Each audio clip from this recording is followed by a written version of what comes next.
तो वहीं दिग्विजय सिंह का भी बीजेपी पर पलटवार सामने आया। उन्होंने कहा कल पता चलेगा शिवराज सिंह कहां खड़े हैं। कांग्रेस 130 से ज्यादा सीट जीतेगी। दिग्विजय सिंह ने यह भी कहा कि ज्योतिरादित्य सिंधिया पर निशाना साधते हुए हमारे पास अब कोई गद्दार नहीं बचा।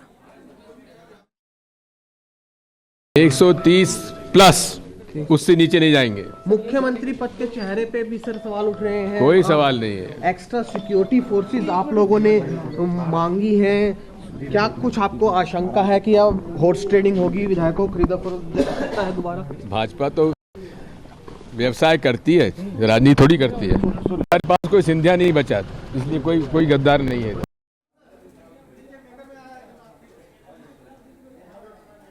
तो चुनाव नतीजों से पहले बोले कैलाश विजयवर्गीय, बोले एमपी में बन रही है बीजेपी की सरकार और जनता विकास को चुनेगी। इसके साथ ही उन्होंने राजस्थान और छत्तीसगढ़ में भी बीजेपी की सरकार बनने का दावा किया है।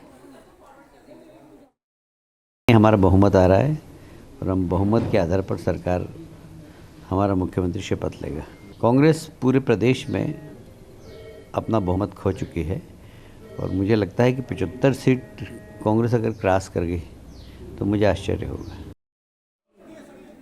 तो वहीं चुनावी नतीजों से पहले नेता भगवान की शरण में पहुंचने लगे हैं। बीजेपी नेता वसुंधरा राजे सुबह मोती डूंगरी गणेश मंदिर पहुंची और यहीं पर उन्होंने विधि विधान से पूजा अर्चना की है, जिसके बाद वो दौसा में मेहंदीपुर बालाजी के दर्शन के लिए पहुंची और भगवान बालाजी से जीत का आशीर्वाद मांगती हुई दिखी।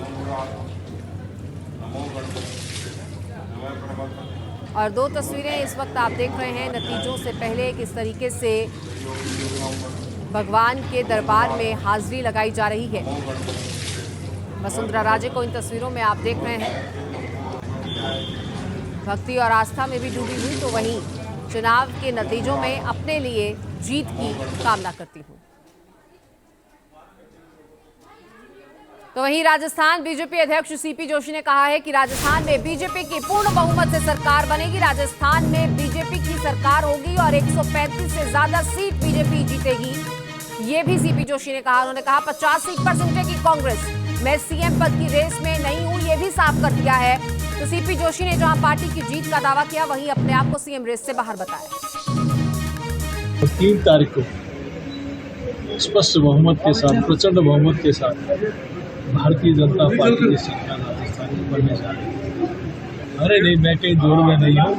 मेरे लिए खुशी इस बात की होगी कि भारतीय जनता पार्टी का मुख्यमंत्री राजस्थान में बने और पहली माला सीपी जोशी कहना है।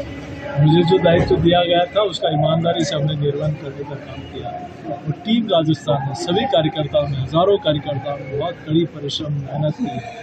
मैं उनका भी आभार प्रकट करता हूँ और पूरे प्रदेश के सभी मतदाताओं का भी, जनता जनार्दन का भी आभार प्रकट करता हूँ। उनका खूब 135 प्लस और कांग्रेस 50 के अंदर नहीं।